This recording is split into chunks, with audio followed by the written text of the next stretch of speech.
Sharon nggak? Dijoin belum Sharon? Ada, Pak. Oke. Oke, kamu tolong ceritakan ke kita semua apa sih yang kamu teliti di sini, apa fenomena yang kamu temukan, apa gejala, apa masalahnya, silakan. Iya, jadi si Cafe Bene ini kan awalnya tuh di Korea Selatan. Nah, Cafe Bene itu sangat terkenal di Korea Selatan, terus dia tuh kayak gak pernah sepi pengunjung gitu di sana. Tapi di Indonesia, kelihatannya tuh antusias masyarakat sini tuh nggak tidak sebanding sama yang di Korea gitu, bahkan jauh gitu. Jadi saya nemuin kalau Cafe Bene yang di cabang Dago ini tuh nggak terlalu terkenal, terus dia juga sepi pengunjung, sedangkan kafe-kafe lainnya yang lokasinya sama, terus konsepnya juga sama, itu tuh digemari sama pengunjung. Nah, terus dari situ dilihat dari kapasitasnya juga, Cafe Bene itu tempatnya luas gitu, Pak. Jadi seharusnya sih dia bisa lebih banyak pengunjung dibandingkan kafe lain yang kapasitasnya lebih kecil. Nah, aku juga waktu itu observasi waktu weekend, jadi kayak gejalanya tuh kenapa sih bisa sepi dibandingin kafe-kafe lain yang ada di sana juga gitu. Oke, terus?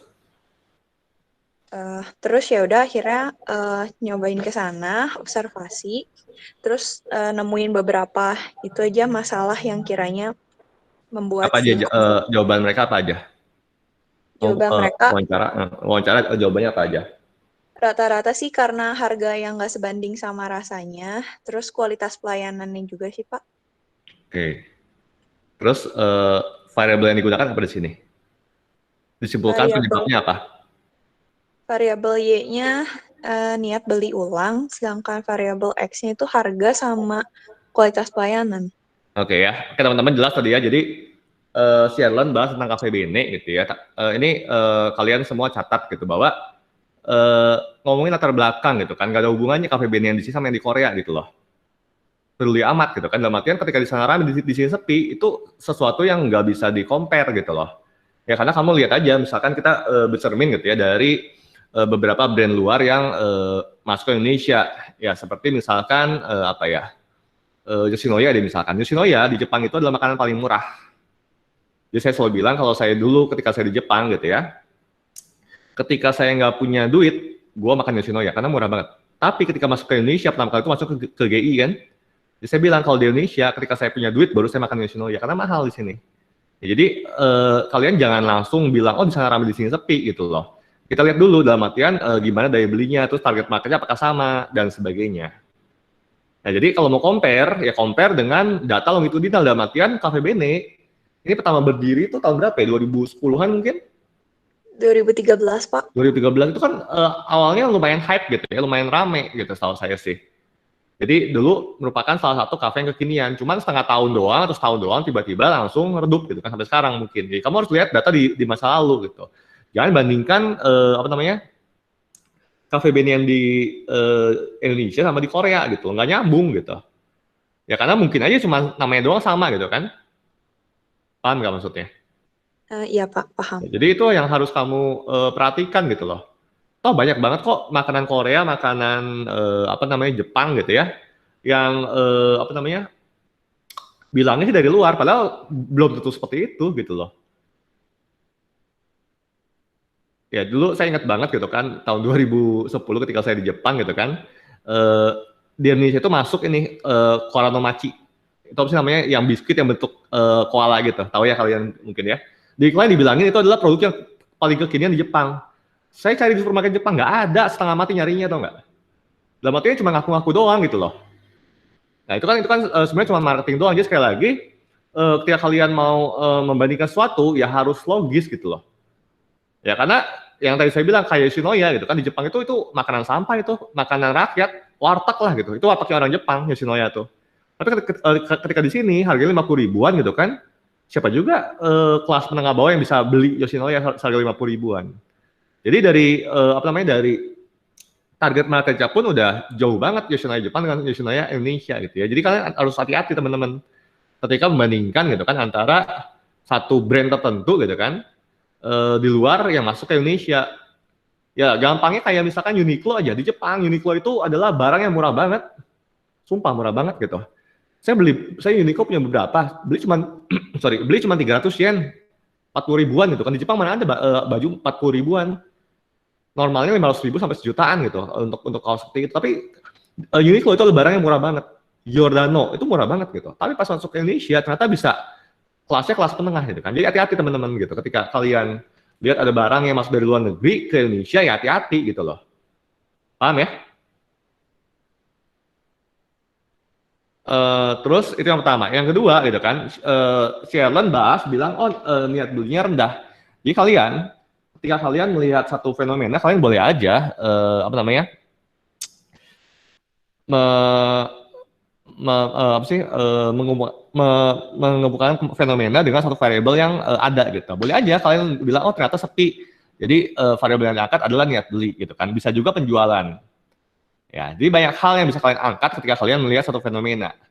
Nah, terus ketika ditarik ke belakang gitu ya, kenapa sih orang nggak mau balik lagi ke Cafe Bene gitu kan, ngomongin niat beli ulang gitu ya, atau niat beli lah, kalau buat orang yang belum pernah ke Cafe Bene.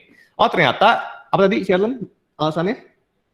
Harga yang nggak sebanding sama rasa, Pak, sama Oke, kualitas. harganya kemahalan, jadi ngomongin value gitu kan, kalau ngomongin harga nggak sebanding dengan rasa, ngomongin value di sini.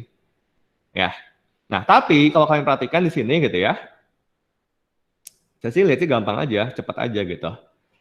Kalau kalian perhatikan di sini, lihat dari identifikasi masalahnya, ya, dia ngomongin tentang kepuasan konsumen atas harga dan kualitas pelayanan. Mana yang benar gitu loh. Dia bedakan antara persepsi pada harga dan pada kualitas pelayanan, ya, dan tentang kepuasan itu adalah dua hal yang berbeda. Jadi saya nggak bilang ini salah, tapi kamu harus kuat gitu. Kenapa sih tiba-tiba bisa muncul kepuasan atas harga dan kualitas pelayanan? Mana yang mau dibahas? Apakah kepuasan ataukah persepsi konsumen pada harga dan kualitas pelayanan? Paham ya? Nah, di sini variabel yang muncul itu kepuasan atas harga dan kepuasan pada kualitas pelayanan. Oke? Kalau tadi saya dengar dari Sharon, dia bilangnya adalah harganya nggak sesuai dengan rasanya. Terus konsistensinya di mana gitu loh? Paham nggak semuanya? Nah, jadi kalian harus konsisten gitu loh. Di awal bilang apa, ke belakang, ke bawah-bawah pun harus sama gitu. Jangan nggak konsisten seperti ini gitu. Jadi ketika ngomongin tadi kan ditanyakan, ternyata orang tuh menganggap harganya kemahalan. Menganggap harga kemahalan itu adalah persepsi. Kalau kepuasan itu pasti membandingkan antara apa yang diharapkan dengan yang didapatkan. Jadi cara ngukurnya pun berbeda. Jadi sekali lagi hati-hati. Jadi sekali lagi saya nggak bilang ini salah, dan saya juga nggak bilang ini benar. Gitu. Jadi tergantung kalian konsisten atau enggak dari awal sampai akhir. Jadi sekali lagi namanya riset, yang namanya penelitian itu adalah konsistensi sebenarnya. Yang dinilai itu konsistensi. Paham, Sharon? Iya, Pak, paham. Ya jadi ya saya nggak tahu yang mau dibahas di sini apa gitu. Ya jadi itu yang perlu kalian perhatikan teman-teman. Jadi ketika di awal lihat satu fenomena, ya kalian boleh simpulkan dengan satu variabel, tapi tolong simpulkan dengan variabel yang benar, gitu ya. Oke, saya akan apa namanya menggunakan contohnya Sharon, gitu ya. Anggaplah yang digunakan itu adalah tadi ya dari yang dia sampaikan bahwa persepsi atas harga dan rasa. Di sini nggak muncul rasa, yang muncul malah kualitas pelayanan gitu kan. Terus rasanya hilang kemana gitu. Ya, oke.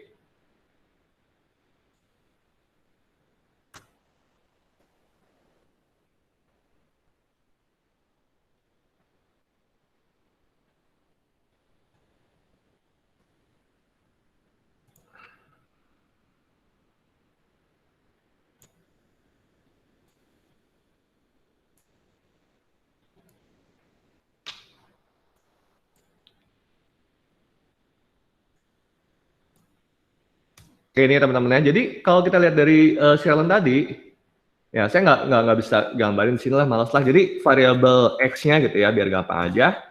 X1-nya itu tadi apa? Persepsi konsumen pada harga gitu ya. X2-nya itu ada rasa lah ya, atau atas kualitas makanan deh. Y-nya itu adalah niat beli atau niat beli ulang sih, Niat beli ulang, Pak. Niat beli ulang ya. Nah, ini teman-teman. Jadi kalian perhatikan di sini X1-nya itu persepsi. Ya, pada harga, X2-nya itu persepsi pada kualitas makanan gitu ya. Y-nya adalah niat beli ulang. Anggaplah ini adalah variabel yang digunakan dalam penelitiannya Sherlin gitu ya. Nah, lalu bagaimana sih caranya kalian merancang atau membuat yang namanya rumusan masalah penelitian? Ya, rumusan masalah penelitian itu gampangnya seperti ini, teman-teman.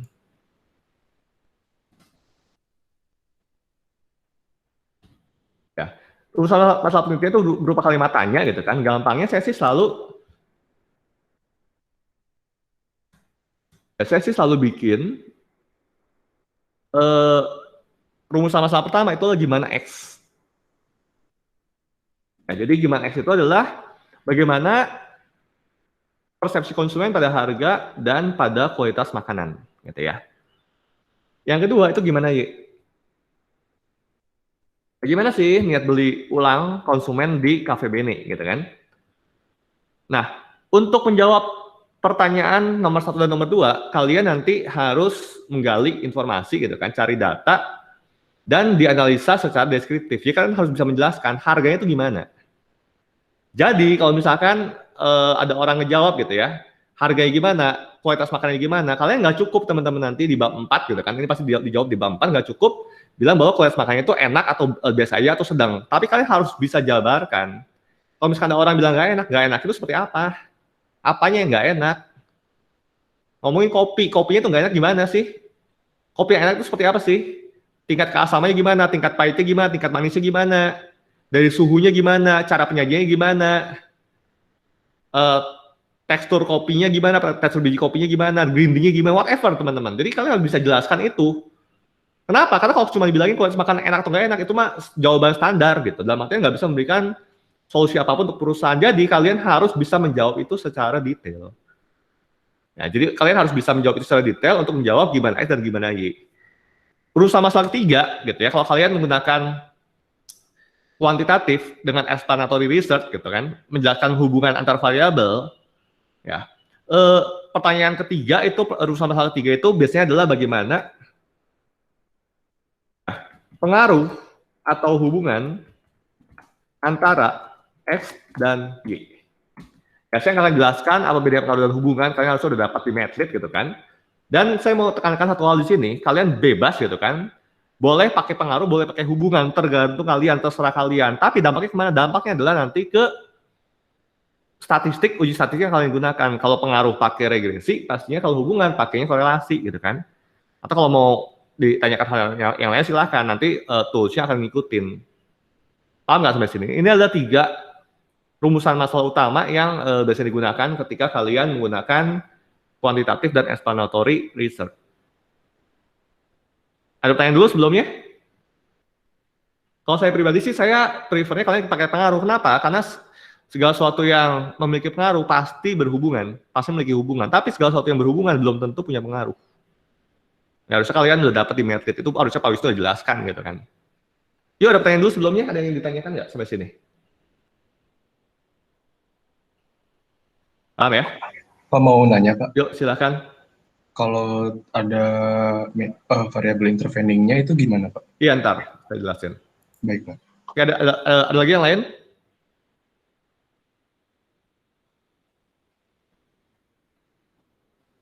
Ya, kalau ada interveningnya, saya bahas dulu ya di sini ya, di ruang masalahnya. Biasanya kalau ada intervening langsung ditanyakan aja, bagaimana pengaruh antara X dan intervening dan dampaknya terhadap Y.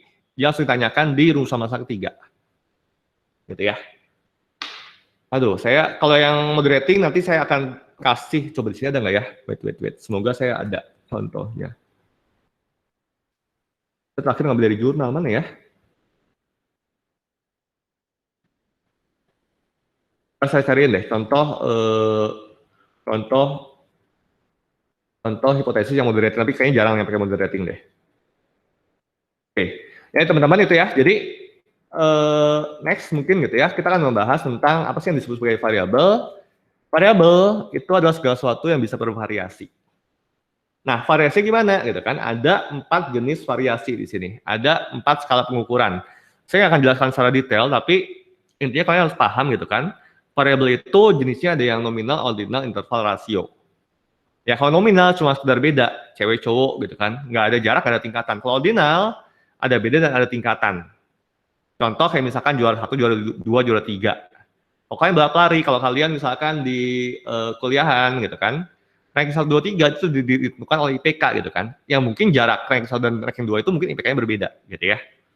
Nah, untuk nominal dan ordinal itu tidak dapat dioperasikan secara matematis, artinya apa? Nggak bisa ditambah, dikurang, dibagi, dikali.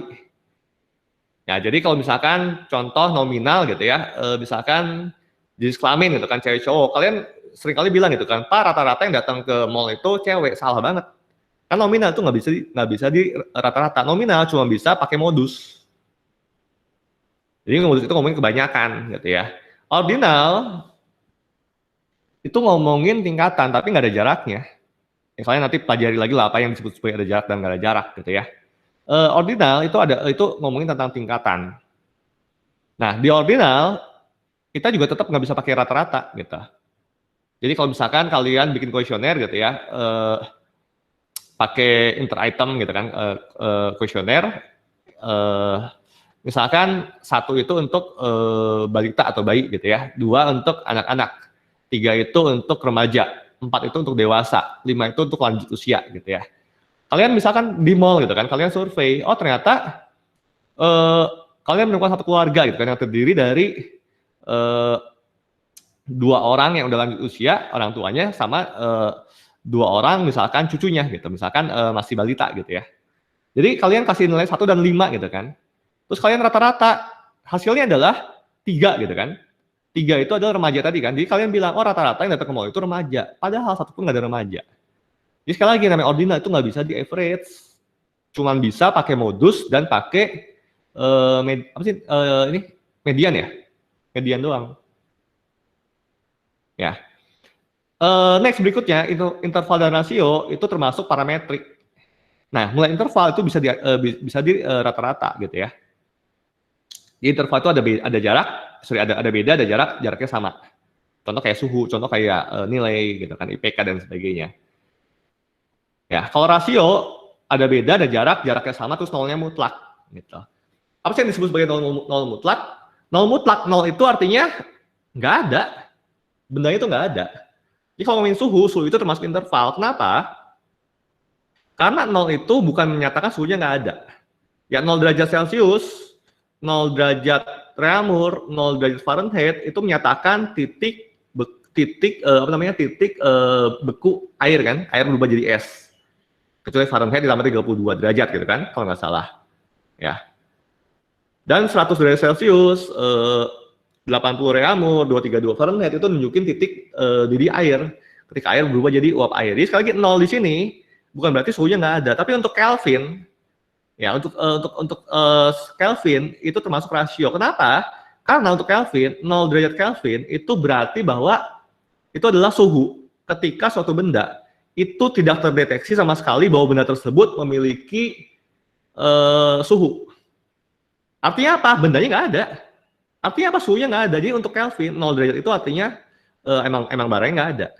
Nah, jadi contohnya kayak uang lah ya. Saya punya uang 0 rupiah. Artinya apa? Saya nggak punya duit gitu kan? Paham ya? Nah, jadi kalian harus pelajari lagi gitu kan tentang skala pengukuran ini. Kenapa? Karena skala pengukuran ini nanti akan kepake ketika kalian bikin daftar pertanyaan gitu kan untuk mendapatkan data.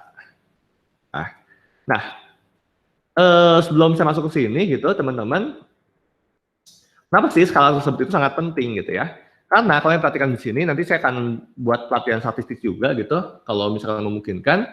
Jadi gitu ya, untuk skala pengukuran yang berbeda, untuk kriteria uji yang berbeda, kebetulan di sini cuma ada 3 gitu kan, uji beda, uji hubungan sama uji pengaruh gitu, ternyata memiliki atau membutuhkan tool statistik yang berbeda juga. Jadi kalian nggak bisa asal-asalan gitu kan, pakai ordinal gitu kan, skala yang ordinal, pakai simple linear regression, nggak bisa teman-teman.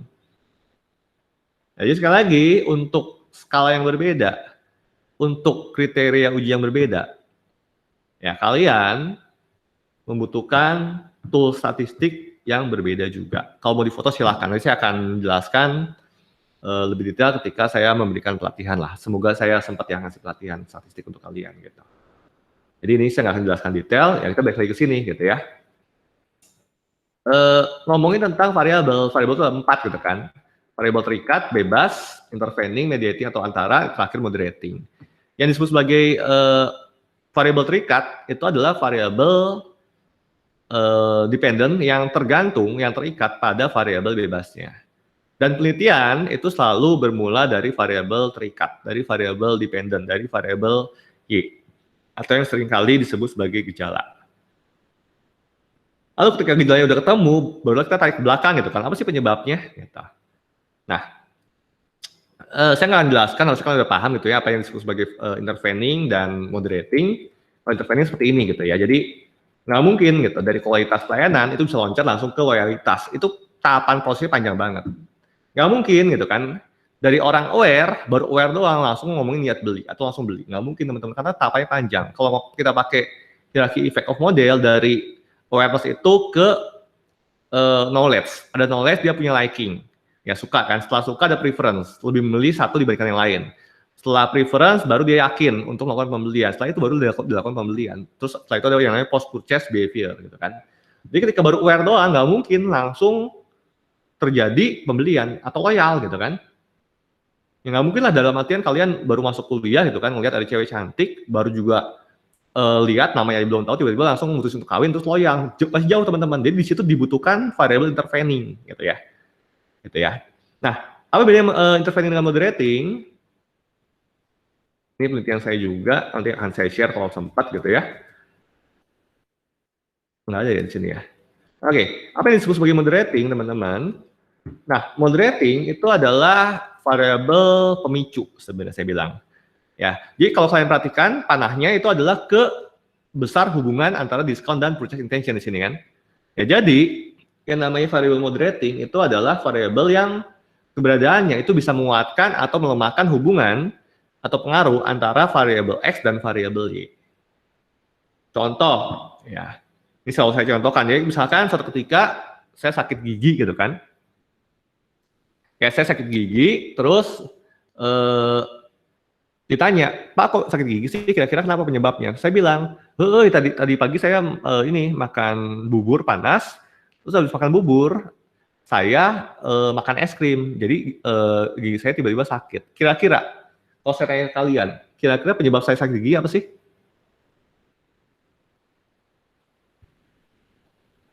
Apa kira-kira penyebab saya sakit gigi? Cindy? Apa Sin? Iya, Pak. Kira-kira apa Sin penyebab saya sakit gigi? Makannya salah, Pak. Salah apa? Makan. Yuk, Cindy satu lagi. Apa Sin? Kira-kira penyebab saya sakit gigi apa sih? Kenapa saya bisa sakit gigi? Jarang gosok gigi, Pak. Jarang gosok gigi? Jahat banget. Tadi loh dari pernyataan yang saya sebutkan. Oh.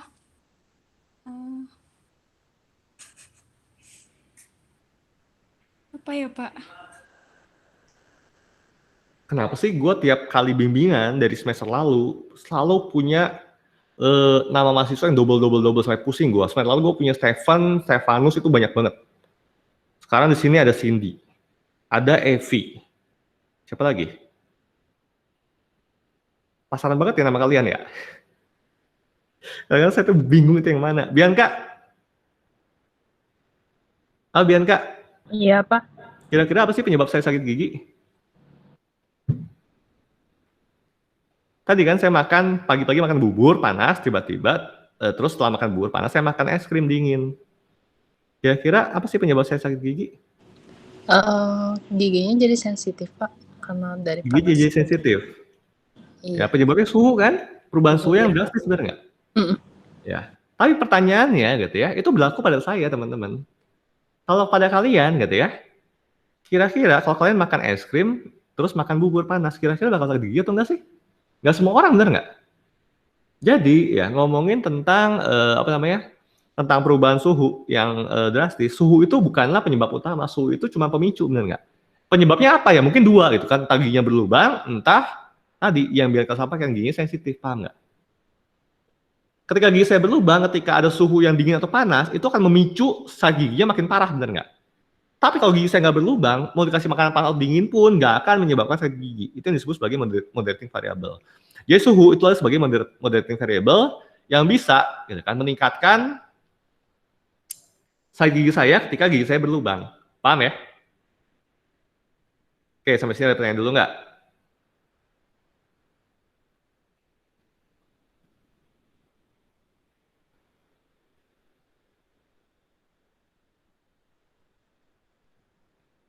Paham ya? Oke. Ini saya skip aja. Udah sih, itu doang kayaknya di sini. Oke ya, teman-teman paham ya? Jadi, saya membahas tadi, kalau kalian nggak paham, ya silahkan ikut lagi kuliah Medlit gitu kan. Untuk ini, untuk apa namanya, skala pengukuran, untuk jenis-jenis variabel, gimana cara kalian bikin hipotesis. Jadi intinya, ketika kalian bikin hipotesis, tolong dicatat, saya minta kalian bikin hipotesis yang disebut sebagai directional hypothesis. Ya. Jadi, cek lagi apa yang disebut sebagai directional hypothesis. Kalian bisa buka blog saya, itu jelas banget gitu kan, penjelasan tentang skala pengukuran, tentang masing-masing variabel, dan bagaimana caranya kalian membuat hipotesis sampai ke hipotesis statistik. Jadi kalau nggak ngerti, silakan buka blog saya. Kalau masih nggak ngerti, silakan ikut kelas Medlit. Paham ya? Oke, next teman-teman. Nah, sekarang saya nggak akan banyak bahas tentang itu gitu ya. Jadi kalau tadi gitu kan, kita balik lagi ke kasusnya Sherlan gitu ya. Dia itu tadi kan, ketika dia melakukan prelim, dia menemukan bahwa yang namanya gejalanya itu adalah niat beli ulang yang rendah. Orang nggak mau balik lagi ke sana, atau bahkan belum pernah ke sana. Ketika di interview, makanya Sherlan harus interview lebih dalam gitu kan. Ketika di interview, ya dia bilang bahwa penyebabnya itu dua. Harga yang kemahalan, gitu ya. Atau harga yang kemahalan dan rasanya nggak haruan, kurang lebih seperti itu. Oke, ini kalian perhatikan semuanya. Jadi kalau saya tangkap dari Sherlan, Y-nya itu niat beli ulang, ya. X-nya itu adalah persepsi konsumen pada harga dan pada rasa. Paham ya? Nah, teman-teman, saya nggak pernah memaksa kalian untuk menggunakan satu variabel tertentu. Jadi kalau kalian lihat gitu kan, gejala kayak Sherlan, kalian bebas, kalian mau boleh pakai niat beli ulang atau niat beli. Nah, yang membedakan apa? Yang membedakan adalah nanti respondennya. Ketika ngomong niat beli, itu bisa semua orang. Ya, tapi kemungkinan kalau bisa semua orang, kemungkinan penyebabnya berbeda lagi. Penyebabnya kemungkinan itu adalah orang nggak aware, orang nggak dengar ada yang namanya KVBN. Tapi kalau ngomong niat beli ulang, maka ketika kalian sebar kuesioner, cari responden, wajib hukumnya itu haruslah orang-orang yang pernah ke sana. Yang dulu pernah ke sana dan sekarang mungkin udah nggak pernah ke sana lagi. Ya, itu pertama. Yang kedua, ketika kalian tarik ke belakang gitu kan, penyebabnya dua tadi kan ya. Harganya kemahalan gitu kan, dan rasanya nggak karuan gitu kan. Nah, jadi kalian bisa gitu kan pergunakan dua jenis variabel di sini. Yang pertama, ngomongin tentang persepsi konsumen pada harga dan pada rasa. Yang kedua yang bisa kalian gunakan itu adalah yang Sherlan tadi ada di rumusan masalah Sherlan, itu adalah tentang kepuasan konsumen akan harga dan akan rasa. Tapi harus jelas kenapa digunakan persepsi konsumen pada atau kepuasan pada. Yang ketiga teman-teman, kalian juga bisa gitu kan ngomongin tentang harga dan ngomongin tentang rasa gitu kan. Intinya harga itu nggak sesuai dengan yang didapatkan. Nah, teori yang lain yang bisa membungkus itu adalah teori tentang value, tentang customer value. Yang mana customer value itu merupakan perbandingan antara benefit yang diperoleh oleh konsumen dan cost yang harus dia keluarkan untuk mendapatkan produk tersebut. Jadi sekali lagi, itu variasinya bisa banyak banget teman-teman. Jadi tergantung kalian mau ngambilnya atau mau melihatnya dari sudut pandang mana. Yang lain lagi teman-teman, kalau kalian mau gali lagi itu bisa juga gitu kan. Ngomongin Y-nya itu bukan dilihat dari sudut pandang konsumen, tapi dilihat dari sudut pandang si perusahaan. Ngomongin tentang penurunan penjualan gitu kan. Ngomongin tentang profitnya yang turun terus atau misalkan rugi dia. Jadi kalian bisa membahas dari situ. Tapi kalau kalian membahas dari sudut pandang perusahaan, ya kalian harus punya akses ke dalam perusahaan. Ya, gimana caranya ketika kalian pengen membahas dari internal perusahaan, ya tadi kalian harus punya data penjualan dan kalian juga harus punya data gitu kan, bulanan langkah-langkah marketing apa yang dilakukan oleh perusahaan tersebut. Ya mungkin ketahuan tuh ketika dia gencar berpromosi gitu kan, mungkin penjualannya meningkat. Ya ketika misalkan dia biasa-biasa aja nggak pernah melakukan apapun, yang mungkin penjualannya stagnan. Jadi sekali lagi itu bisa dilihat dari berbagai sudut pandang, bisa dilihat dari berbagai sisi. Bisa banyak banget variabel yang bisa kalian gunakan untuk membahas si KVB ini tadi. Paham nggak sampai sini? Ya, tapi sekali lagi harus jelas gitu loh. Jangan di awal bahas tentang persepsi konsumen pada harga dan rasa gitu kan. Di akhir malah bahas kepuasan, malah kepuasannya juga nggak nyambung. Kepuasannya pada harga dan kualitas pelayanan dari mana gitu loh. Ya, jadi sekali lagi namanya riset, kalian tuh harus konsisten dari awal sampai akhir. Jangan di awal ngomong apa, di belakang ngomong apa. Paham ya? Itu yang pertama, teman-teman. Oke. Saya berharap gitu ya, kalian semua di sini udah beres tuh bikin latar belakang dan kalian udah nemuin gejala masalah yang akan kalian teliti. Tinggal sekarang tugasnya adalah kalian menentukan kira-kira dari fenomena yang kalian amati, yang kalian teliti, dari data yang kalian dapatkan, kira-kira variabel apa sih yang bisa membungkus fenomena yang kalian temui tadi. Itu yang penting. Ya. Nah, setelah kalian udah dapat variabelnya apa, gitu kan? Setelah kalian udah paham variabelnya apa, X-nya itu apa, Y-nya itu apa, baru kalian buat rumusan masalah. Dan harusnya, ketika kalian buat rumusan masalah, harusnya kalian tuh udah paham. Kalian tuh udah di kepala kalian tuh udah tergambarkan. Ya. Theoretical framework-nya seperti apa sih? Tadi kan? Ya, jadi gambar model penelitian seperti apa itu udah terpetakan, dan hipotesis seperti apa juga harusnya kalian udah paham, teman-teman. Ya, nah, seperti yang saya janjikan kemarin, hari ini saya akan membahas ya tentang bagaimana ya caranya kita membuat yang disebut sebagai kerangka pemikiran, gitu ya.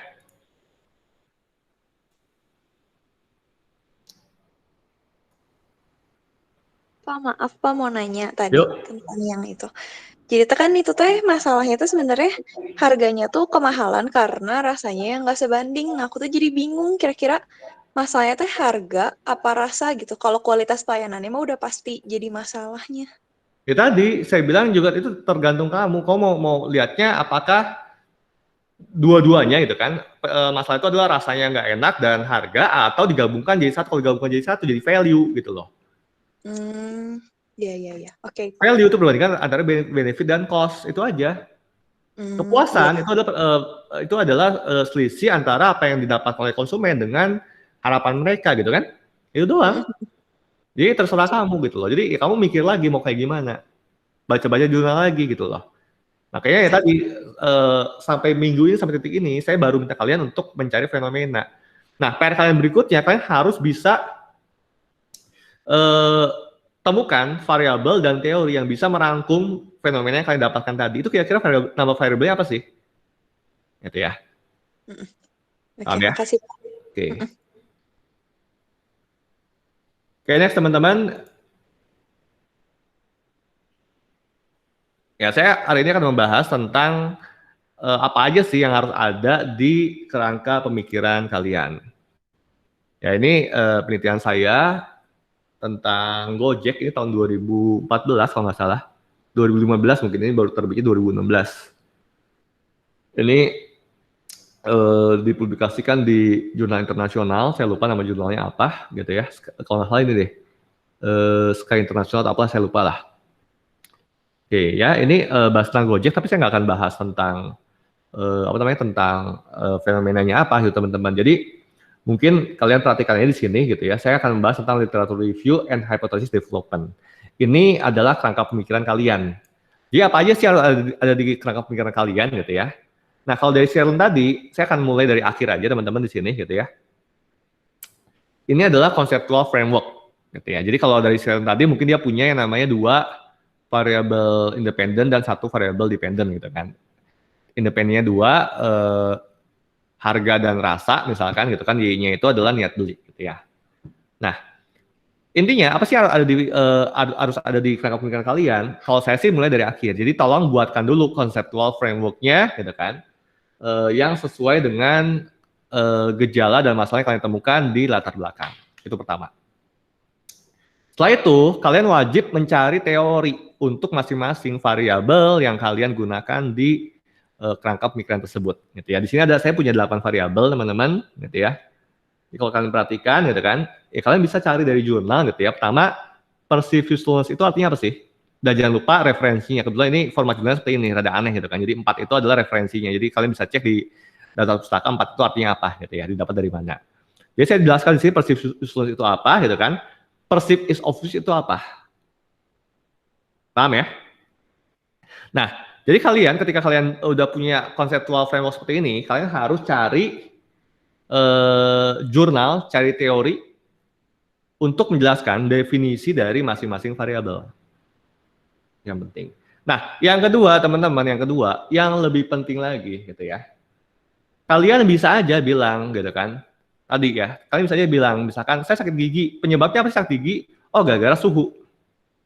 Nah, kalian bisa bilang seperti itu, teman-teman, tapi, ya, itu barulah pemikiran kalian. Pemikiran kalian itu harus dan wajib hukumnya didukung oleh teori. Kalian harus cari, ada nggak teori yang bilang bahwa suhu itu berpengaruh terhadap sakit gigi? Kalau nggak ada, berarti bukan itu penyebabnya. Paham ya? Ya, Sheldon pun tadi sama harus cari gitu kan. Benar nggak bahwa yang namanya rasa dan harga itu bisa mempengaruhi niat beli ulang? Kalau nggak ada, artinya ya pemikiran kalian itu tidak didukung oleh teori. Artinya apa? Nggak guna. Jangan sok-sokan, oh saya melakukan teori baru, nggak bisa teman-teman.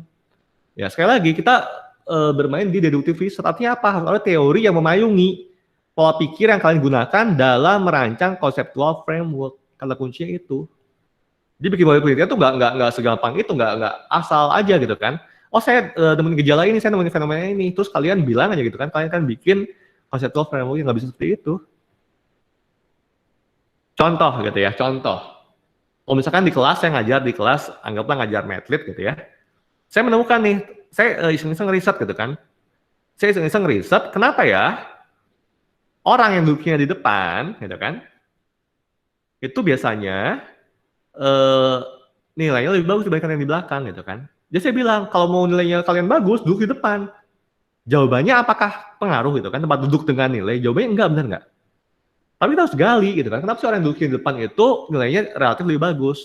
Oh mungkin orang yang duduk di depan itu ke papan tulis lebih kelihatan, kalau yang di belakang mah mungkin nggak kelihatan, ngeblur gitu kan, itu yang pertama. Yang kedua, kalau duduk di depan dekat sama dosen mungkin lebih fokus, kalau yang di belakang udah ngantuk. Yang ketiga gitu kan, ketika duduk di depan gangguannya itu dikit, kalau di belakang mungkin gandeng, banyak orang yang ngobrol gitu kan, jadi mau fokus juga susah, benar nggak? Jadi kalian harus gali itu teman-teman, bukan berarti tempat duduk itu mempengaruhi prestasi.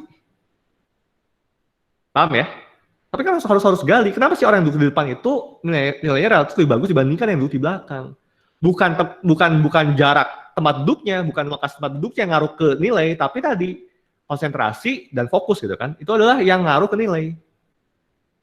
Nah, makanya untuk bisa mendapatkan itu kalian harus cari teorinya gitu loh. Ada nggak teori yang bilang bahwa tempat duduk itu ngaruh ke nilai? Kan kalau dicari kayak nggak ada ya. Tapi yang ngaruh ke nilai tadi, mungkin ketiga hal tadi, benar nggak? Fokus, apa yang diterangin sama dosen, dan konsentrasi gitu kan. Nah, itu yang harus kalian cari ketika kalian membuat kerangka pemikiran. Jadi sekali lagi, saya ulangin gitu ya, apa sih yang perlu ada di kerangka pemikiran? Pertama adalah teori untuk masing-masing variabel yang kalian gunakan. Yang kedua, ya saya di sini punya 8 hipotesis teman-teman, ya.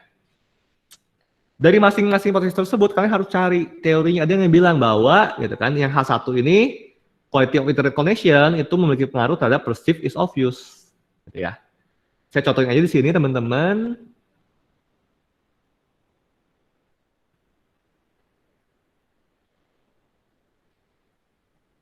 Ini ya, saya contohin satu aja, kalian bisa baca, ntar saya akan share lah. Saya contohin satu aja di sini. The quality of internet connection is measured by using stability of speed. Ya, itu lanjutan dari atasnya gitu ya. It is believed that the quality of internet connection will impact the degree of perceived is obvious. Dapat dari mana? Ini dari jurnal nomor 22. Ya, nomor 22 itu ini teman-teman. Jadi pernyataan tersebut itu dapat dari jurnal ini nih. Ini kalau kalian lihat jurnal ini, pasti kalian akan menemukan pernyataan tersebut. Gitu ya.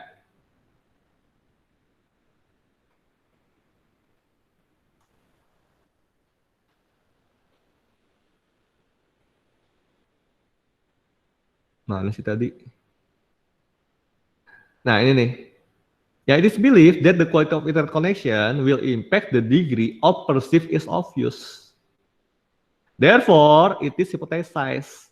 Oleh karena itu, pada penelitian ini dibangun hipotesis bahwa H1, gitu ya, quality of internet connection is positively related to perceived ease of use.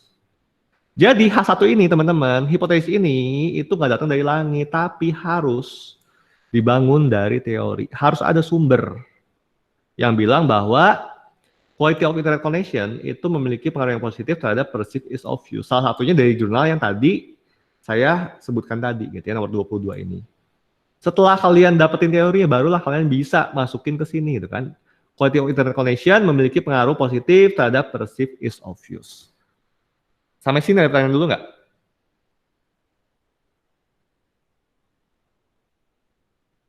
Nah, kalau kalian perhatikan di sini, di figur 1 ini, gitu ya, saya gedein ya. Kalau kalian perhatikan di sini, di figur 1 ini, ya, saya punya 8 variabel dan saya punya 8 hipotesis.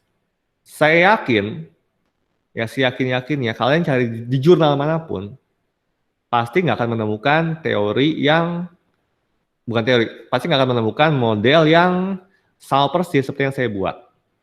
Ya, kalau yang Sharon tadi sih saya berharap gitu kan, kamu bisa menemukan jurnal lain yang mungkin modelnya mirip dengan penelitian kamu atau sama gitu ya. Tapi kalau model rumit kayak gini saya yakin nggak akan ketemu teman-teman. Jurnal lain yang modelnya persis seperti ini. Lalu pertanyaannya adalah gimana sih caranya kita membuat tadi kan, mencari jurnal yang dalam itu ada ada teori yang bilang bahwa quality of internet connection itu memiliki pengaruh positif terhadap perceived ease of use. Nah, caranya simpel teman-teman. Ya, ini kan saya punya 8 hipotesis gitu ya. Saya punya 8 hipotesis. Saya punya 8 hipotesis gitu kan. Lalu hasilnya itu seperti ini. Hasilnya mana ya? Nah, hasilnya seperti ini teman-teman. Ya. H1 gitu kan. Quality of internet connection memiliki pengaruh positif terhadap perceived ease of use. Hasilnya apa? Supported atau accepted atau signifikan gitu kan. Yang kedua, ini apa ya, lupa saya. Ini ya, PU itu perceived usefulness memiliki pengaruh positif terhadap intention to use gitu ya.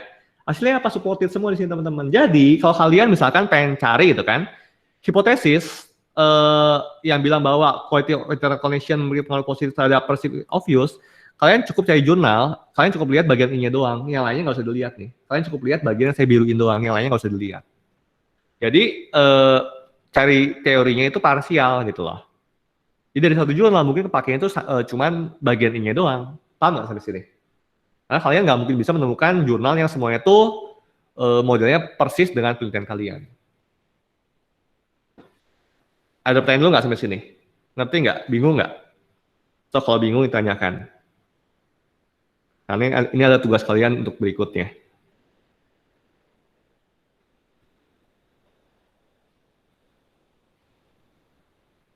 Paham ya? Oke, next. Nah, ngomongin tentang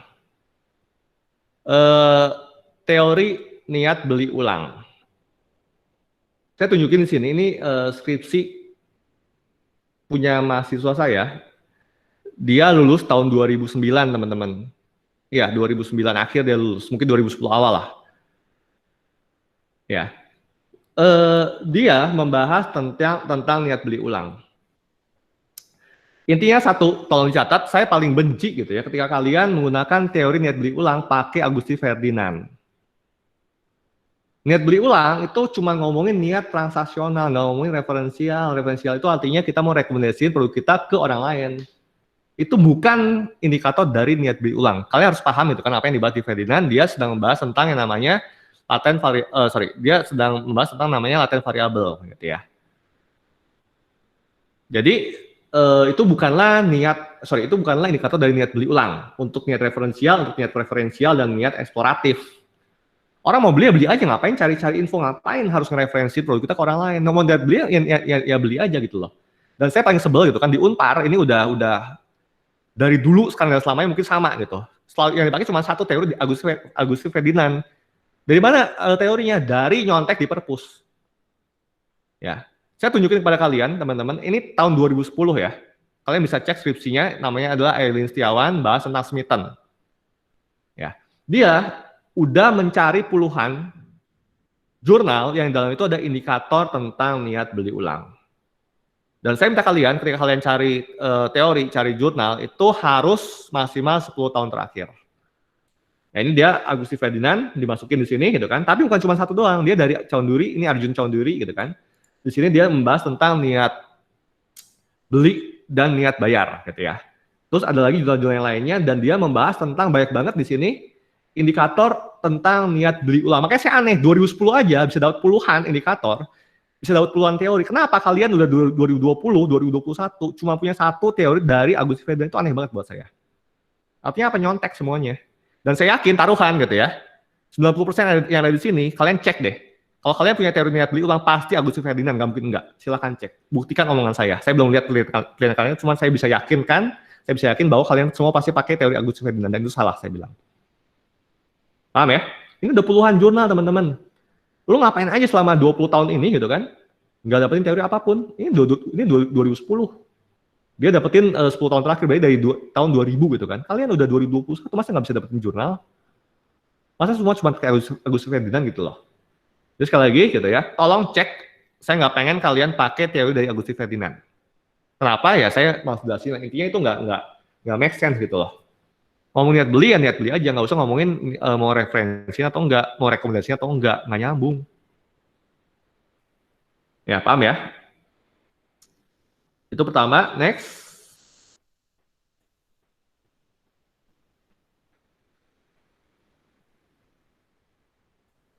Oke.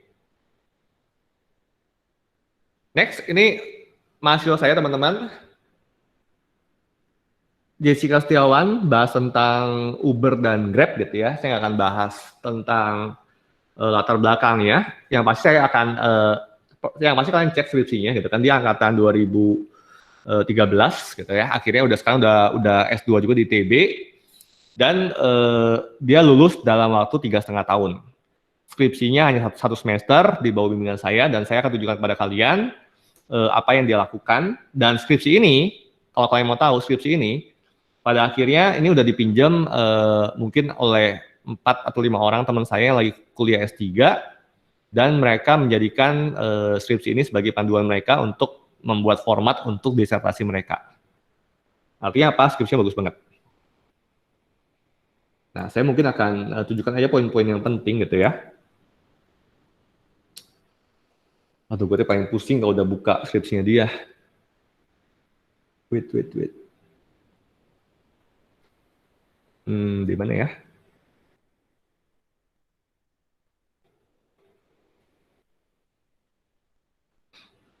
Nah, teman-teman, ini adalah model penelitian yang dia gunakan. PPU itu perceived usefulness, PEOU itu perceived ease of use, ATU itu attitude to use, PC itu perceived cost, TR itu trust, B itu behavioral intention, AU itu actual use. Saya lebih ingat skripsinya dia dibandingkan jurnal saya sendiri gitu loh. Jadi saya akan, di sini dia punya 7 variabel, dan dia juga punya 8 hipotesis. Jadi kalau kalian bikin theoretical framework, saya tadi bilang kan, saya minta kalian bikin menggunakan directional hypothesis. Apa sih yang disebut sebagai directional hypothesis? Jadi intinya tuh hipotesis itu ada arahnya, entah itu positif, entah itu negatif. Jadi terus arahnya juga digambarkan di sini teman-teman. Jadi kalau plus itu artinya perceived ease of use, gitu kan, memiliki pengaruh yang positif terhadap si behavioral intention. Oke, saya akan bahas satu persatu gitu kan. Jadi intinya saya udah bilang tadi di awal bahwa kerangka pemikiran, ya isinya itu adalah teori yang relevan dengan variabel penelitian yang kalian gunakan. Yang pertama. Yang kedua,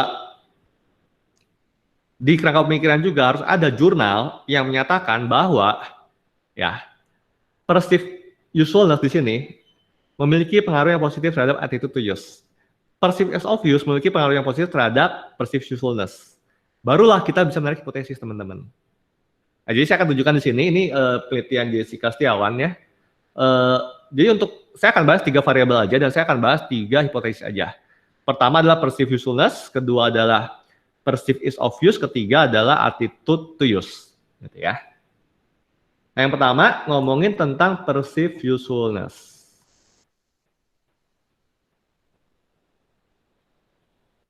Nah, dia cari teman-teman dari puluhan jurnal, mungkin 50-an jurnal, mungkin lebih, saya juga nggak tahu gitu ya. Jadi dia mulai dari e-commerce itu apa gitu kan, terus bahas customer value mana ya. Nah, ini teorinya, dia pakai teori acceptance model. Ya, jadi ini perkembangan teorinya dibahas sekilas gitu kan, lalu ini definisi untuk masing-masing variabel. Pertama, ini adalah perceived usefulness. Jadi gampang gimana ya, kalian tinggal kopas aja gitu loh. Perceived usefulness adalah apa menurut siapa? Ya, ini definisi lainnya mungkin apa menurut siapa dan seterusnya. Tapi teman-teman, kalian nggak cukup kopas-kopas doang. Ketika kalian kopas, jangan lupa sumbernya gitu kan. Lalu kalian di bawahnya harus simpulkan. Definisi perceived usefulness yang kalian gunakan di penelitian ini itu mengacu atau merujuk pada definisinya siapa, itu yang pertama. Atau yang kedua, kalau misalkan nggak ada definisi yang cocok, ya kalian rangkumkan sendiri. Jadi kalian modifikasi teorinya yang ada, dimodifikasi sesuai dengan konsep yang ada yang kalian gunakan dalam penelitian kalian. Jadi poin pentingnya adalah kalian nggak cukup hanya kopas, tapi kan harus rangkumkan, kan harus sarikan dengan bahasa kalian sendiri. Rangkumannya itu apa? Definisi tersebut itu apa? Itu yang pertama. Yang berikutnya gitu ya, dia tentunya butuh teori untuk membuat, nanti kalian akan diminta untuk membuat OVAR, untuk membuat OVAR yang akan digunakan untuk diturunkan menjadi kuesioner atau panduan wawancara gitu ya. Nah, kalian perhatikan di sini gitu ya, untuk perceived usefulness aja, dia tuh mencari indikator dari banyak jurnal. Ya, ini dari Paul Pavlov tahun 2001 dan seterusnya. Jadi ini adalah indikator-indikatornya dari mana, tinggal kopas doang teman-teman. Mau gamai kopas-kopas, cari jurnal yang di dalamnya itu ada indikator yang sesuai dengan variabel yang kalian gunakan. Itu aja. Jadi dia tinggal kopas-kopas doang di sini. Ya.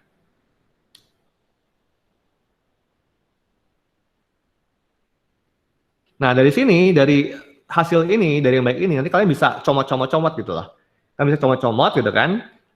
Indikator mana sih yang bisa kalian gunakan untuk penelitian kalian? Atau kalau misalkan nggak ada yang sama persis, kalian bisa modifikasi. Tapi at least kata-katanya, cara menanya itu kalian bisa lihat dari penelitian-penelitian sebelumnya. Itu untuk si perceived usefulness. Nah, yang kedua ini perceived is of use, sama juga teman-teman, gitu kan? Definisinya apa, lalu di bawah ini disarikan, lalu seperti ini, indikatornya apa? Lihat ya, di sini judulnya itu bukan penelitian terdahulu. Kalau ada mahasiswa lain yang bikin penelitian terdahulu salah banget. Kenapa? Karena apa yang bikin penelitian terdahulu kalau cuma kopas doang? Tapi di sini dia itu bikin tabel itu untuk menunjukkan indikator itu apa. Itu yang pertama, yang penting. Ya. Paham sampai sini? Next ya. Pak, mau nanya Pak. Yuk. Berarti itu per tabel tuh ngebahas tentang indikatornya per variabelnya juga ya Pak? Per variabel dibahas. Baik Pak. Ya. Jadi tolong teman-teman, jangan kalian cuma comot-comot doang, baru nggak ngerti. Banyak banget sekarang, ini pertama, skripsi pertama yang ada di Unpar gitu kan, yang saya bimbing, yang ini bagus banget, akhirnya dicontek oleh banyak banget mahasiswa. Dan ketika mereka nyontek, mereka nggak ngerti apa mereka contek. Jadi please conteklah yang benar, kalian harus ngerti apa yang kalian contek. Saya paling sebel gitu kan, ngomong penelitian pendahulu gitu. Penelitian terdahulu bikin tabel, so keren, so iye, baru isinya sampah. Apa yang disebut sebagai sampah? Ya, kalian cuma kopas-kopas doang, apa sih bedanya dengan bab 2 yang lain gitu loh. Nah, kalau kalian pengen bikin tabel seperti ini, kalian harus jelas fungsinya ngapain. Nah, inilah yang sering contek, barijeng sampah gitu loh. Ya, tadi kan saya bilang kan, kalian harus punya teori gitu kan, yang bilang bahwa perceived is of use itu memiliki pengaruh terhadap perceived usefulness di sini. Nah, ini barulah masuk ke penelitian terdahulu untuk membahas hipotesis pertama gitu kan. H1, perceived is of use memiliki pengaruh yang positif dengan perceived usefulness. Nah, kalian di sini harus bikin yang namanya pemetaan jurnal, teman-teman. Jadi dari tahunnya harus 10 tahun terakhir, gitu kan. Produknya ini kebetulan adalah Gojek, kebetulan adalah Uber gitu ya, kebetulan adalah transportasi online. Kalian ketika cari jurnal mungkin nggak akan menemukan jurnal yang produknya itu 100% sama dengan produk kalian, tapi please banget carilah jurnal yang produknya itu relevan dengan produk kalian. Di sini dia pakai e-commerce, ya, internet banking, e-learning, mobile internet dan seterusnya. Intinya masih relevan. Intinya satu hal, ngomongin Sherlan tadi ya, dia bahas tentang kualitas produk untuk produk makanan. Ya, kualitas produk itu grand teorinya ya cuma ngomongin doang produk kualitas itu seperti apa gitu kan. Mungkin ada subvariabelnya, ada subindikatornya, ya ada subdimensinya. Tapi please ketika Sherlan cari jurnal tentang kualitas produk, carilah yang produknya itu adalah makanan. Jangan cari yang produknya itu mobil gitu loh, ngerti nggak? Produknya mobil, kualitas produknya tadi kan tentang misalkan dari cc-nya, gitu kan, dari kapasitas mesinnya, whatever lah, dari tingkat iritan, nggak nyambung gitu loh. Dan kalau bahas tentang makanan juga, kalian harus bahas, harus detail. Si Cafe Bene, produk utamanya itu apa sih? Apakah kopi misalkan, atau misalkan steak? Kalau ngomongin kualitas kopi dengan kualitas daging, nggak beda jauh, bener nggak? Kualitas kopi ngomongin grindingnya gimana, wanginya gimana, tingkat keasaman gimana, tingkat pahitnya gimana, teksturnya gimana. Kalau ngomongin daging, berbeda lagi. Ngomongin daging, ngomongin tentang tadi kan, dagingnya fresh atau enggak, tingkat ketebalan daging, tingkat kematangan daging, berbeda teman-teman. Jadi please, ketika kalian cari jurnal, jangan asal cari jurnal, carilah jurnal yang produknya itu relevan dengan produk yang kalian teliti. Kalau nggak relevan, nggak nyambung gitu, ngerti nggak? Bahas tentang Cafe Bene, bahas tentang makanan, kualitas produk ngomongin tentang cc mesin, kualitas produk ngomongin tentang kecepatan prosesor. Paham ya? Jadi please gitu, yang namanya teori itu sangat-sangat umum, sangat-sangat general. Carilah teori ya, yang konsepnya itu sesuai dengan konsep yang kalian gunakan untuk membahas produk yang kalian teliti. Oke, tadi ya pertama, tahunnya 10 tahun terakhir, produknya harus relevan dengan produk yang kalian teliti. Jurnalnya diusahakan jurnal yang bereputasi gitu kan, gimana caranya ya kalian bisa punya akses Emerald dan ProQuest, itu kalian bisa lihat, harusnya kalian di seluruh portal tiap bulan harusnya dapat tuh email password untuk ProQuest dan Emerald Insight. Itu ada dua sumber jurnal yang dalam itu banyak jurnal yang bahas tentang marketing dan manajemen. Ya. Terus juga kalian bisa gitu kan membahas di sini gimana cara dia ngambil datanya gitu kan. Tank analysis gimana, apakah pakai SEM atau ke PLS atau ke regressi atau apapun gitu kan. Lalu yang paling penting itu adalah hasilnya teman-teman. Supportnya atau enggak. Gitu ya. Kalian cari di sini gitu kan. Dia ngambil ini 30-an lebih jurnal, kalian perhatikan di sini gitu ya. Hasilnya supported, signifikan, supported. Jadi sebenarnya yang namanya accepted, supported, signifikan tuh diterima gitu ya. Accepted sama aja teman-teman. Tapi saya minta dia untuk udah deh kamu kopas aja apa adanya gitu kan. In case nanti ada yang aneh kita bisa cek ke jurnalnya maksud itu seperti apa. Jadi dia supported, signifikan, accepted itu semuanya sama aja. Kalian perhatikan di sini. Ya supported, signifikan gitu kan semuanya, signifikan dan supported. Ya. Dan untuk yang ini itu ada satu jurnal yang nggak supported. Ya.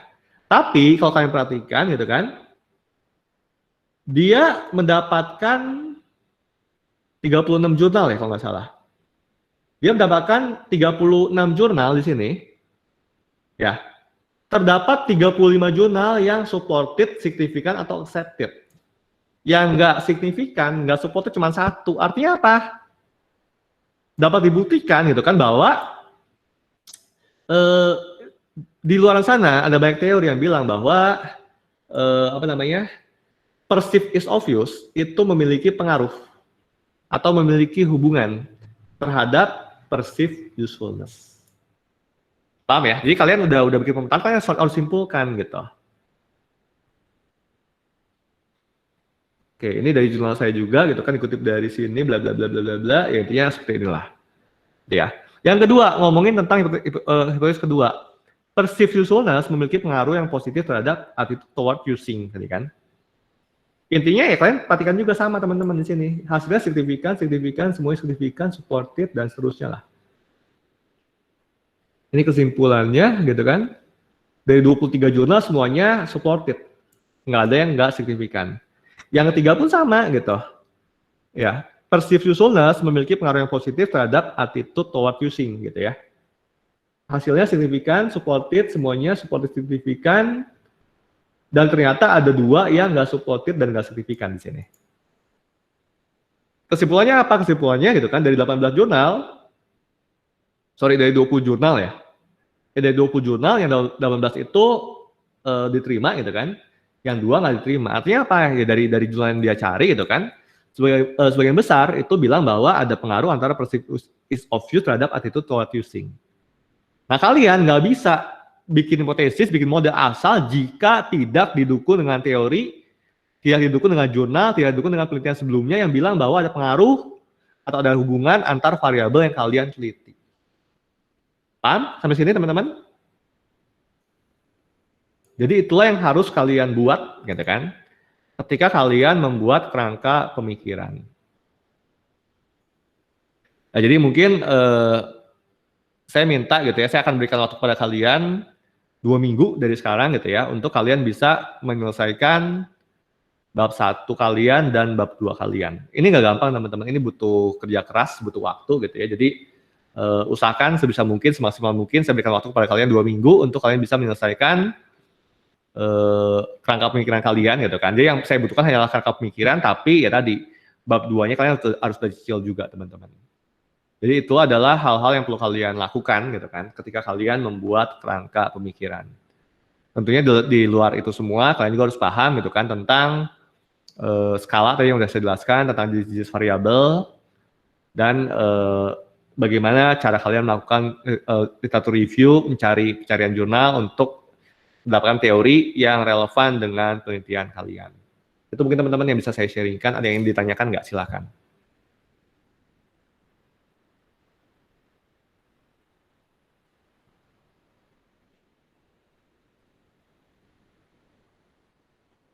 Yuk silakan. Ngerti nggak? Sheldon, ngerti nggak Sheldon? Ngerti Pak, lumayan. Lumayan.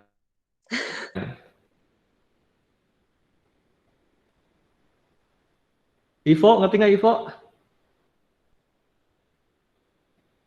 Ngerti Pak, lumayan juga.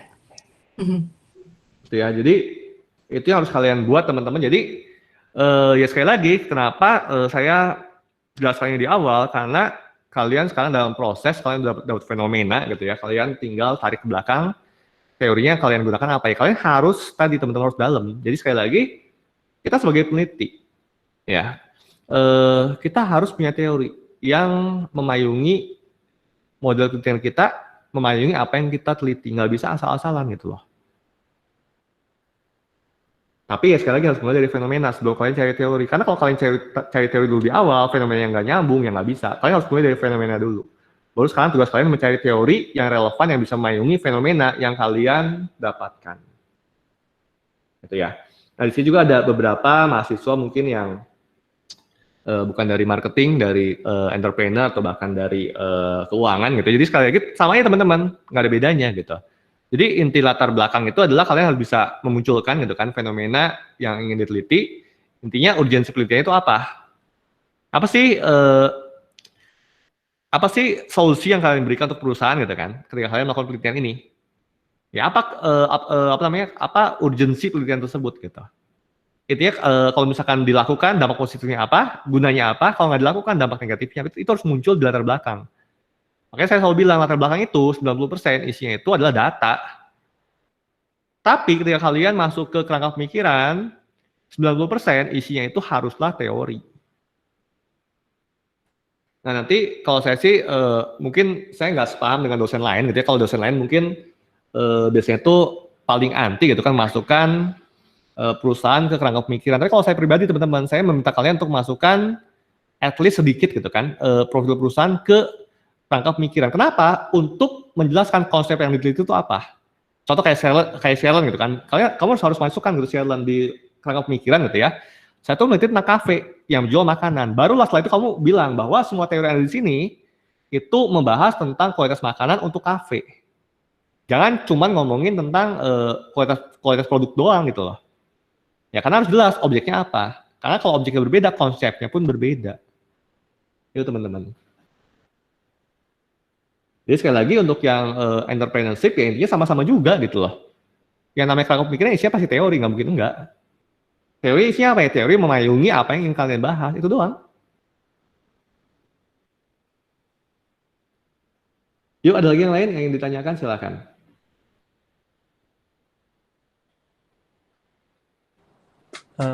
Selamat siang Pak Ivan. Yuk. Saya baru masuk Pak. Iya tuh, nanti direkam, ntar boleh, ntar saya share rekamannya. Oh iya baik, makasih Pak. Oke. Vena, ngerti nggak Vena?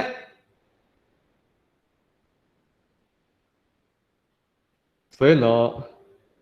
Masih Vena. Udah masa lalu hilang, sekalinya nongol hilang juga.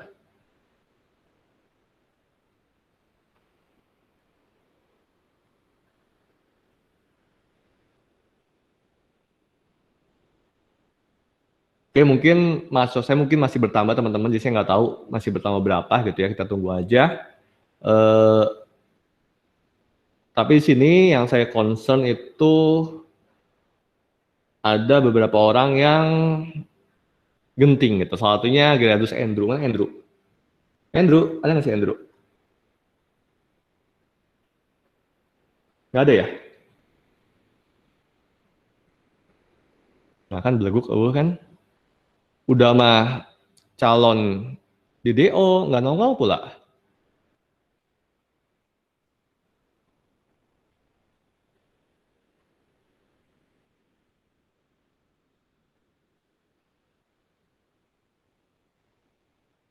Oke, ada yang ditanyakan nggak teman-teman? So, kalau nggak ngerti nanya. Chelsea, gimana Chelsea? Masih lumayan ngerti Pak. Ngerti ya, jadi ya kalau kalian ngerti, ya kalian mungkin sadar gitu kan bahwa tugas kalian itu nggak gampang teman-teman. Ya, jadi itu adalah hal yang perlu kalian lakukan gitu ya. Saya nggak akan jelaskan gimana cari jurnal, itu harusnya kalian udah dapat tuh kemarin pas medit. Yang intinya carilah dari Emerald atau dari ProQuest. Aksesnya mungkin bisa kalian dapatkan di student portal setiap bulan di broadcast gitu ya. Catherine Melinda, ngerti nggak Cat? Ngerti Pak. Ngerti. Oke. Cindy Kartika. Ngerti. Cindy Kartika. Ngerti nggak Sian? Ngerti Pak. Ngerti harus ngapain? Bukan ngerti yang saya jelasin, yang penting ngerti nggak kamu harus ngapain? Iya Pak, ngerti. Ya. Tapi nanti saya mau nanya tentang latar belakangnya. Nanti saya ini kirimin ke. Ya teman-teman, jadi saya akan kasih kalian napas 2 minggu untuk menyelesaikan itu semua gitu. Karena harusnya kalian semua ada di sini harusnya tuh udah beres sampai ke proposal gitu loh. Tapi kan di sini kan banyak hebat yang ngulang gitu kan, jadi tolong dilengkapi gitu. Jadi sekali lagi, kalau kalian mungkin ngerasa oh ternyata Pak Ivan gampang dari awal cuma fenomena doang, ya nggak gitu teman-teman. Fenomena itu adalah langkah awal kalian untuk mencari teori yang sesuai dengan apa yang ingin kalian teliti dan kalian amati.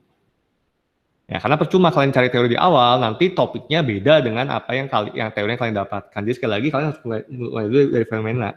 Tapi nggak cukup cuman fenomena doang gitu kan, nggak cukup dengan data doang, kalian harus punya payung teori. Nah, gimana caranya tadi? Payung teori itu kalian harus mencari seperti itu.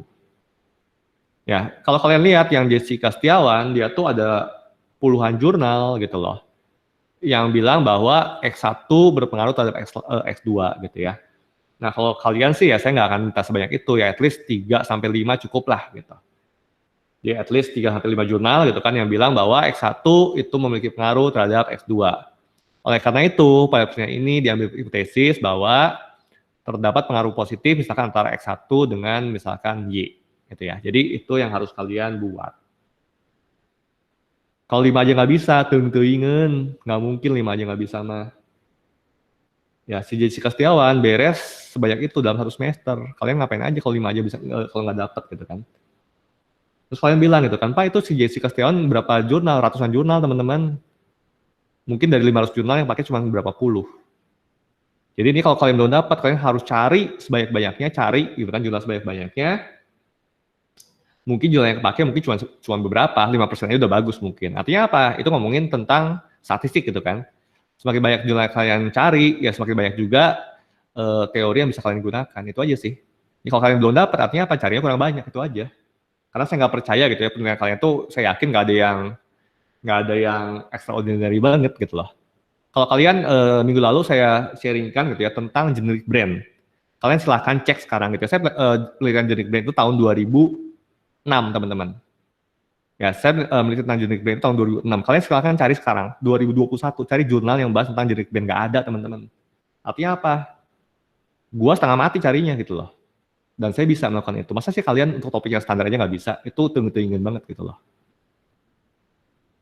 Jadi, ya saya bukan nakutin kalian gitu ya, bahwa ya saya ngasih contoh tentang generic brand, saya ngasih contoh penelitian Jessica Setiawan, ya saya bilang bahwa walaupun mereka extraordinary banget, bagus banget, tapi mereka bisa melakukannya. Masa sih kalian tinggal nyontek doang gitu kan, kalian tinggal nyontoh doang, masa sih nggak bisa gitu loh. Jessica Setiawan tuh nggak ada contohnya teman-teman, yang ngasih contoh siapa saya ngediktein, kayaknya kayak gini, setengah mati gue ngebimbingnya. Tapi setelah beres, kalian cek, berapa banyak skripsi di Unpar yang ngereferensiin skripsi dia. Ya, jadi dulu pas awal, saya banyak banget anak-anak saya nangis gitu kan. Aileen nangis, Pak nggak ada contohnya ya. Saya bilang, kamu dulu bikin. Oh, kamu udah bikin, udah beres, nanti kamu yang jadi contoh. Akhirnya benar kan, mereka semua jadikan contoh sekarang. Ya, bahkan yang JSA itu bukan hanya level S1, bahkan yang lagi studi doktor pun nyontek skripsi dia gitu kan, untuk melihat formatnya, untuk melihat bagaimana secara melakukan pemerintahan jurnal, dan mereka juga melakukannya untuk disertasi mereka sendiri, teman-teman. Paham ya? Jadi itu PR-nya gitu kan, silahkan.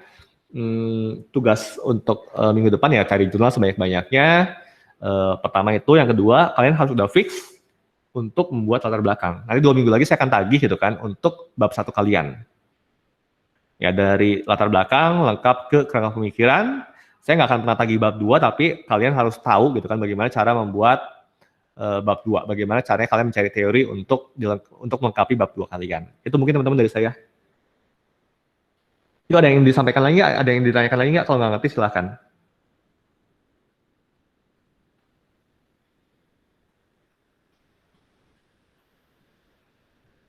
Paham ya? Oke, kalau udah paham, semoga kalian paham gitu, semoga kalian sadar bahwa tugas kalian nggak gampang gitu teman-teman. Jadi silahkan berjuang selama 2 minggu ini, carilah jurnal yang relevan. Kalau nggak punya aksesnya, tanya ke teman kalian yang ngerti gimana cara ngakses Emerald dan Progress gitu ya. Intinya kita tetap bimbingan setiap hari Selasa dan Rabu gitu, dan Kamis, tapi saya nggak akan memberikan materi, jadi mungkin hanya coaching aja. Kalau kalian nggak ngerti, nanti bisa ditanyakan dari Selasa atau Rabu atau Kamis minggu depan gitu ya. Dan sekali lagi sekarang tanggal 18 Maret gitu teman-teman, jadi per tanggal 1 April kalian harus udah beresin bab 1 kalian dengan benar, bukan ngasal gitu ya.